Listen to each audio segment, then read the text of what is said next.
ನಮಸ್ಕಾರ ಎಲ್ಲರಿಗೂ. ನೀವು ನೋಡ್ತಾ ಇದ್ದೀರಾ ಕ್ರಿಕೆಟ್ ಜಗತ್ತು. ಮತ್ತೊಂದು ವಿಡಿಯೋಗೆ ಸ್ವಾಗತ ಸುಸ್ವಾಗತ.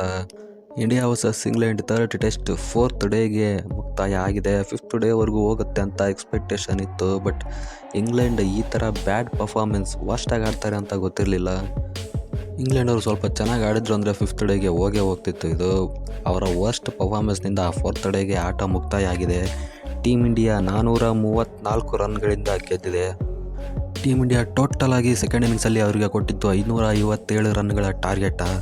ಅವರು 122ಕ್ಕೆ ಕಾಲು ಕೈ ಎಲ್ಲ ಮಡಿಸ್ಕೊಂಡ್ಬಿಟ್ರು. ಒಬ್ರು ಕ್ರೀಸ್ ಕಚ್ಚಿ ನಿಂತ್ಕೊಳ್ಳೇ ಇಲ್ಲ. ನಮ್ಮ ಜಡೇಜಾ, ಕುಲ್ದೀಪ್, ಅಶ್ವಿನ್ ಬೌಲಿಂಗಿಗೆ ಎಗ್ಗ ಮೊಗ್ಗ ಓಡೋಗ್ಬಿಟ್ರು ಡಗೌಟ್ಗೆ. ನಮ್ಮ ಬೌಲಿಂಗ್ ಈ ಥರ ಆಯಿತು ಅಂದರೆ ನಮ್ಮ ಬ್ಯಾಟಿಂಗ್ ನೋಡಿ. ಯಶಸ್ವಿ ಜೈಸ್ವಾಲ್, ಶುಭ್ಮನ್ ಗಿಲ್, ಸರ್ಫರಾಜ್ ಖಾನ್ ಯಾವ ಥರ ಹಿಟ್ಟಿಂಗ್ ಮಾಡಿದರು ಅಂದರೆ ಶುಭ್ಮನ್ ಗಿಲ್ ಸ್ವಲ್ಪ ಬ್ಯಾಡ್ ಲಕ್ ಅಂತ ಹೇಳ್ಬೋದು. 91ನಲ್ಲಿ ರನ್ಔಟ್ ಆಗ್ತಾರೆ. ಯಶಸ್ವಿ ಜೈಸ್ವಾಲ್, ಸರ್ಫರಾಜ್ ಖಾನ್ ಅಂತರೂ ಅಟ್ಟಾಡ್ಸ್ಕೊಂಡು ಹೊಡಿತಾರೆ ಮಾತ್ರ ಇಂಗ್ಲೆಂಡ್ ಬೌಲರ್ಸ್ನ. ಯಶಸ್ವಿ ಜೈಸ್ವಾಲ್ ಮತ್ತೊಂದು ಸಲ ಡಬಲ್ ಸೆಂಚುರಿನ ಬಾರಿಸ್ತಾರೆ.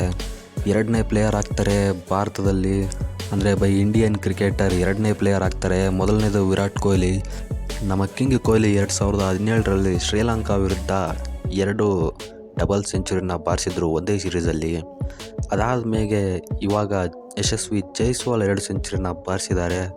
ಅದಲ್ಲದೆ ಇನ್ನೂ ಒಂದು ರೆಕಾರ್ಡ್ ಅಂದರೆ ಒಂದೇ ಇನ್ನಿಂಗ್ಸಲ್ಲಿ 12 ಸಿಕ್ಸರ್ಗಳನ್ನು ಬಾರಿಸಿರೋ ಮೊದಲ ಆಟಗಾರ ಆಗ್ತಾರೆ.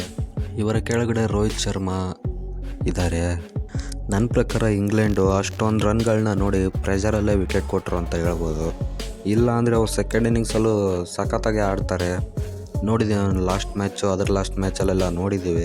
ಬಟ್ ಈ ಮ್ಯಾಚಲ್ಲಿ ಆ ಸ್ಕೋರು ಅವರು ಸ್ವಲ್ಪ ಹೆದರ್ಕೊಂಡ್ರು ಅಂತ ಅನಿಸುತ್ತೆ. ಅವ್ರಿಗೆ ಗೆಲ್ಲಕ್ಕೆಲ್ಲ ಚಾನ್ಸ್ ಇರಲಿಲ್ಲ. ಡ್ರಾ ಮಾಡ್ಕೊಳ್ಳೋಕೆ ಒಂದು ಅವಕಾಶ ಇತ್ತು, ಅದು ಆಗಲಿಲ್ಲ. ವಿಕೆಟ್ ಕೊಡ್ತಾ ಮ್ಯಾಚನ್ನ ಕಳ್ಕೊಂಡ್ರು. ಇಂಡಿಯಾ ಈಗ ಸೀರೀಸ್ನಲ್ಲಿ 2-1 ಲೀಡಿಂದ ಮುಂದೆ ಇದೆ. ಇನ್ನೂ 2 ಮ್ಯಾಚು ಕೂಡ ಇದೇ ಥರ ಗೆಲ್ಲಿ ಅಂತ ಹೇಳ್ತಾ ಸಿಗೋಣ ಮುಂದಿನ ವಿಡಿಯೋದಲ್ಲಿ. ಟೇಕ್ ಕೇರ್, ಟಾಟಾ, ಬಾಯ್.